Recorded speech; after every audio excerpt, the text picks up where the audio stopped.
முன்னாள் முதலமைச்சர் ஹேமந்த் சோரன் மனு நாளை காலை 10:30 மணிக்கு விசாரணைக்கு வர இருக்கிறது. அண்மை செய்தியாக பார்க்கிறோம். இது தொடர்பான கூடுதல் விவரங்களோடு செய்தியாளர் சுசித்ரா இணைப்பில் இருக்கிறார். சுசித்ரா, விவரங்கள்.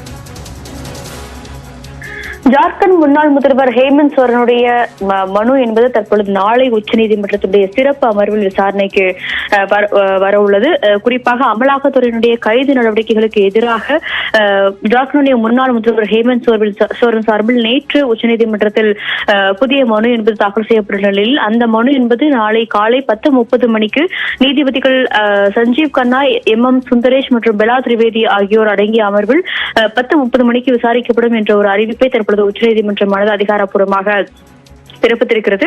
அமலாக்கத்துறையினுடைய கைது நடவடிக்கைகள் காரணமாக தன்னுடைய பதவியை ராஜினாமா செய்த அவர் நேற்று அதிகாரப்பூர்வமாக கைது செய்யப்பட்டார். அவருடைய கைதிற்கு பிறகு ஆட்சி அமைப்பதற்கான உரிமையை கோரி ஜார்க்கண்ட் முக்தி மோர்ச்சாவினுடைய கட்சியை சார்ந்த எம்எல்ஏக்கள் மற்றும் அவருடைய கூட்டணி கட்சியினுடைய எம்எல்ஏக்கள் அனைவருமே அதிகாரப்பூர்வமான ஒரு கோரிக்கை கடிதம் என்பதையும் ஆளுநர் தரப்பில் வழங்கியிருக்கிறார்கள். ஆனால் தற்பொழுது வரை அந்த ஆட்சி அமைப்பதற்கான ஒரு அழைப்பு என்பது அதிகாரப்பூர்வமாக வராததை அடுத்து JM எம்எல்ஏக்கள் மட்டுமல்லாமல் கூட்டணி கட்சியினுடைய மொத்தம் 46 எம்எல்ஏக்கள் தற்பொழுது ராஞ்சியிலிருந்து புறப்பட்டு ஹைதராபாத்தினுடைய இருக்கும் ஒரு தனியார் விடுதியில் தங்குவதற்காக அங்கே அழைத்து சென்றப்படுகிறார்கள். அது மட்டுமல்லாமல் ஆளுநருக்கு வழங்கப்பட்ட கடிதத்தின் மீது ஆளுநர் உடனடியாக ஒரு அழைப்பை வழங்க வேண்டும் என்ற ஒரு கோரிக்கையும் இன்று மாலை சுமார் 5:30 மணிக்கு ஆளுநர் CP ராதாகிருஷ்ணன் அறிவித்த பொழுது ஜார்க்கண்டுடைய மூத்த தலைவரும் தற்பொழுது முதல்வராக பரிந்துரைக்கப்பட்டுள்ள சம்பாய் சோரன் கோரிக்கை விடுத்துள்ளார். இந்த நிலையில்தான் தற்பொழுது முன்னாள் முதல்வர் ஹேமந்த் சோரனுடைய மனு என்பது சிறப்பு அமர்வில் நாளை காலை உச்சநீதிமன்றத்தில்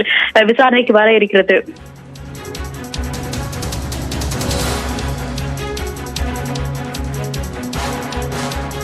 நன்றி சுசித்ரா, விரிவான விவரங்களுக்கு.